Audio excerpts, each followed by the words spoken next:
Are you tired of scrolling through Instagram, which feels less like an app and more like a shopping street? Except the fact that the street never ends.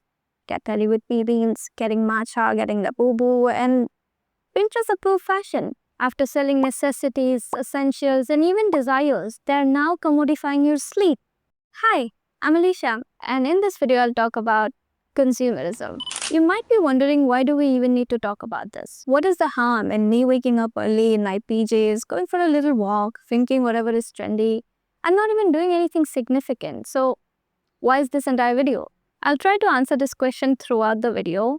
But to give you a little perspective, in India, we have 414 million people using Instagram on a daily basis, making us the #1 country in terms of users. And even if that is the fraction of population using Instagram, that becomes the exact number that brands are chasing. So Instagram becomes a marketplace and everyone who is scrolling is a potential consumer. In the recent couple of years, we have seen a shift in culture, which is understandable because if it wasn't for money, a lot of people will naturally gravitate towards more creative work because it's more fulfilling. But it gets a little bit complicated when the pursuit of self-expression collides with pursuit of income.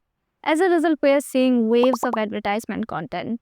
So much so that if you take away the product from the content does not exist. Brand integration in visual media is not new. If you think about it, Bonvita in Koi Mil Gaya, Tide in Chup Chup Ke, and even Domino's in Hera Fairy were actually brilliant way of showing brands in a sneaky way.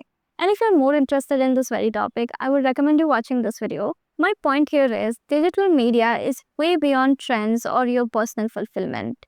It creates cultures. And with Instagram, the pace of change is only getting faster. You must have noticed by now that how products are integrated naturally in your day-to-day life. Like the kind of clothes you wear to go to the gym is probably looking more and more like from a Pinterest board. Or your breakfast might look more aesthetic, or it comes with certain type of plates. And even going to job probably comes with different sets of outfits. Almost everything is picked by the algorithm, even though this gives you a fake sense of identity or a place you belong, but it does give you authentic burnout, anxiety, and depression. It does have the power to blur the lines between what is actually our choice and what is being forced to us. Not just digital media, print and traditional advertisement companies works the same. If you've noticed, the Thaba combo always comes with a Coke, although it's not a part of our food culture. But the repeated placement of it and the promotions by different celebrities started to make it feel like it's a part of our norm. By definition, the capitalistic system cannot stay stagnant. They have to keep on expanding and making new products. And how do they even do this? By tapping on your insecurities and desires. If you scroll Instagram even for 10 minutes, you will end up with an insecurity that you didn't have it before. And the good part is, they can sell you the solution also. Anti-aging cream, Botox, different kind of surgeries, and even glass skincare. All of it. And they can also name it as a women empowerment. It's good for profit. And not just Instagram, even big companies are trying to play along with it. If you look at the recent Big Billion Sale ad, they have clearly portrayed that if you just get this product, you will be in bigger rooms. Otherwise, you're a nobody. Which makes a lot of sense in a country with class and caste issues, as we're always chasing what is upper class or what is Western. At the same time, our art, culture, and tradition are plucked out of context, commodified, and marketed as a status symbol. Culture itself is now a product. The entire system keeps you disconnected from real issues while also keeping you in a loop of constant desires and competition. Like if you really think about it, when would you really stop? When would all the desires end? What is the limit? There is none. In early societies, when a person accumulates a lot of wealth, they used to host big feasts because giving back was considered respectable. But if you look at now, hoarding more money is considered respectable because apparently they think hoarding money will give them a one-way ticket to heaven. I'm not making this up. In Indian society, consumerism and status is very much interlinked. You must have noticed how middle-class people spend disproportionately in their weddings.